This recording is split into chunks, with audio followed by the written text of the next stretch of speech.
That was a great movie. Spoilers, maybe. I don't even want to get into this movie that much. Me and my girlfriend were talking about it. If you've ever seen Hereditary, after watching Hereditary, and I agree with her 100%, this is her take. I thought about it, but she said it. After watching Hereditary, there's a certain feeling I get. To me, Hereditary is like a 10 out of 10 scary movie. This movie, after coming out, I want to give it a 10 out of 10, but Hereditary holds that space for a specific reason because I just personally love like the culty horror that it brought. But Obsession, if Hereditary didn't exist, would be my 10 out of 10. It is a great movie. For those who have seen it, maybe you could agree with me, or if you want to tell me why I'm wrong in the comments, go for it. But this movie was so unsettling, and not in a this is the next jump scare sort of way, but in an actually creepy way. I don't know how much CGI was put into this movie. I do feel like there is a bit, especially when there are scenes where the girl's face seems to deform,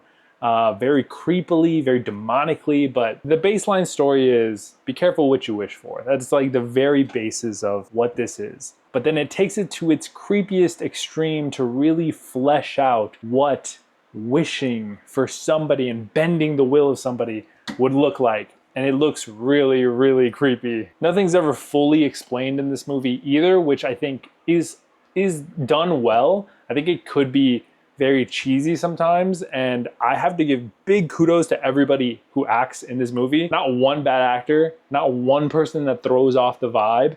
And I feel like the movements, and if you go see this movie, you'll know what I mean, or if you have seen it, you'll know what I mean. The movements in this movie, the laughing, the uncomfortable length of time that somebody laughs, or the way that somebody looks at somebody uncomfortably long, it's all nailed in this movie perfectly. And I think with just somebody who isn't fully into the character or isn't fully willing to go that extra mile and really be uncomfortable can mess up that scene. And maybe it took them 100 takes to do it, but those scenes make the movie what it is, and it was done so well. Every scare in this movie is done when you least expect it, but has and holds the tension for such a good amount of time, and in ways that you just want to get it over with because you're so antsy with the fear of like, just please just scare me already so we can move on to the next scene. And even in the moments of the lead up to the scare, they do it in such interesting ways that you have to appreciate. It's done so well. And it's funny because the main actress in this movie carries literally the whole movie because she's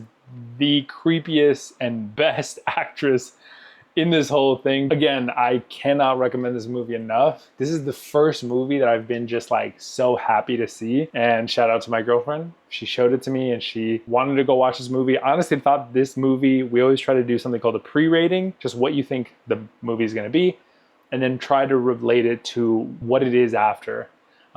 Going in, I thought this movie was gonna be like a 7 out of 10. I thought it was gonna be fine. It was gonna be cool. It was gonna be a good watch. I'm not gonna hate watching it, but it's not something that I'm gonna go back to or really care about after. But again, if Hereditary didn't exist, it would have been a 10 out of 10. And I can say it's a 10 out of 10, but there's just horror movies that I'm more partial to, the more culty or religious versions of horror that I just like a little bit more. But this one was done incredibly well. If you've seen it, let me know what you think down below, like what your favorite scare of this movie was. If you haven't seen it, let me know how you like it after you do. Thanks so much for watching either way. I'll see you guys in the next one. Peace.